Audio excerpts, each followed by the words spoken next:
Hi everyone, it's Mrs. Keller here, ready to introduce you to what we are going to be working on the next 3 weeks. This is going to be what's called the iPad road trip, and I'm going to break it down so as not to overwhelm you into 3 different parts. So week 1, you will click on iPad road trip week 1 assignments, and you will read the information. So if you need to pause it, you can, or you can click on it on your own. Every folder will have information like this telling you what to expect for the week, including important information like when things are due. You'll see in bold there it says appropriate use of devices quiz due Friday, September 4th at the end of the day. Now, most likely everything will be due on a Friday, so Monday is when everything will come out to you, and then Friday will be when everything is due. But always just check that just in case maybe you need extra time for something, or maybe something's really short and it might be due earlier in the week, but most likely it'll be on a Friday. So you'll read that first. Then you will come back to the folder and you will be working with the iPad Road Trip PDF and the iPad Road Trip useful links. Now the iPad Road Trip PDF, I normally would have you put a PDF into Notability, but for this assignment, you're not writing on anything in that PDF, so you can just use it in Schoology.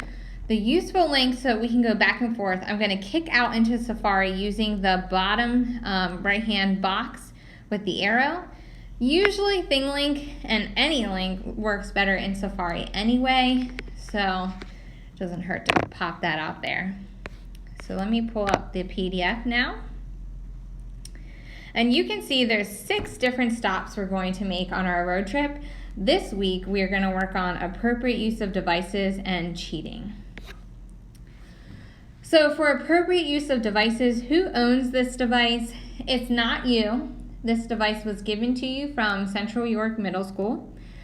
So Central York School District owns the device, so keep that in mind while you're using it, because if anything happens to it, you will owe the school. So that's definitely something you always want to have in the back of your head.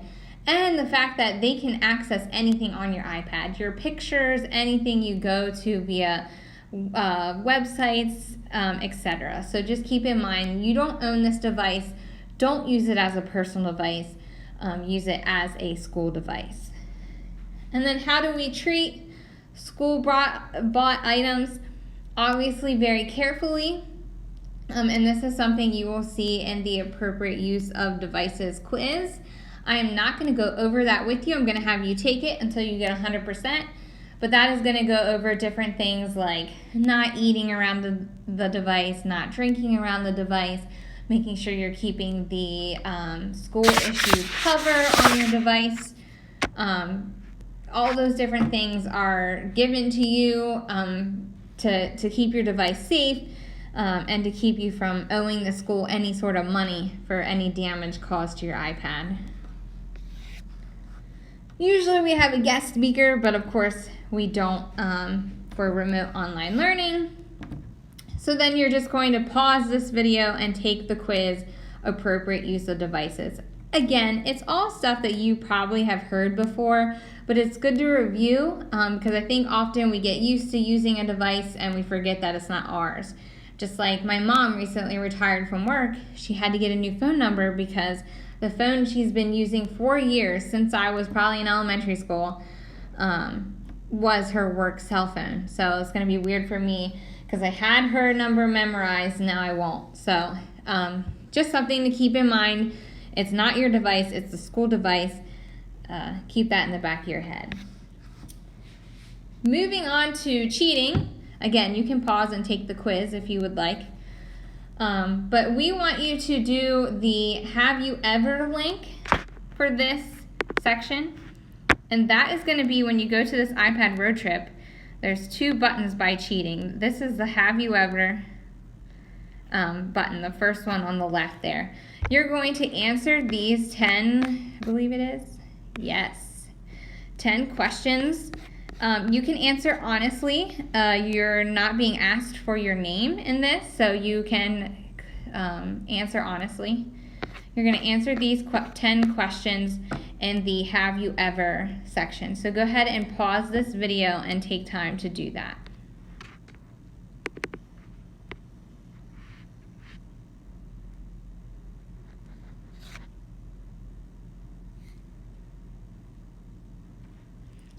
All right, so if you answered yes to any of those questions, you have cheated before. Isn't that crazy?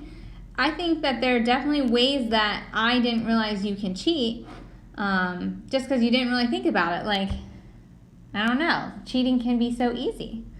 So we want to be careful that we're not cheating because cheating can have some pretty bad consequences, which we're going to get into here in a second.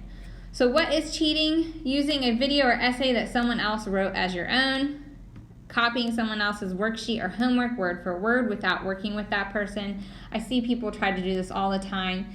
Emailing different worksheets to each other, Snapchatting it.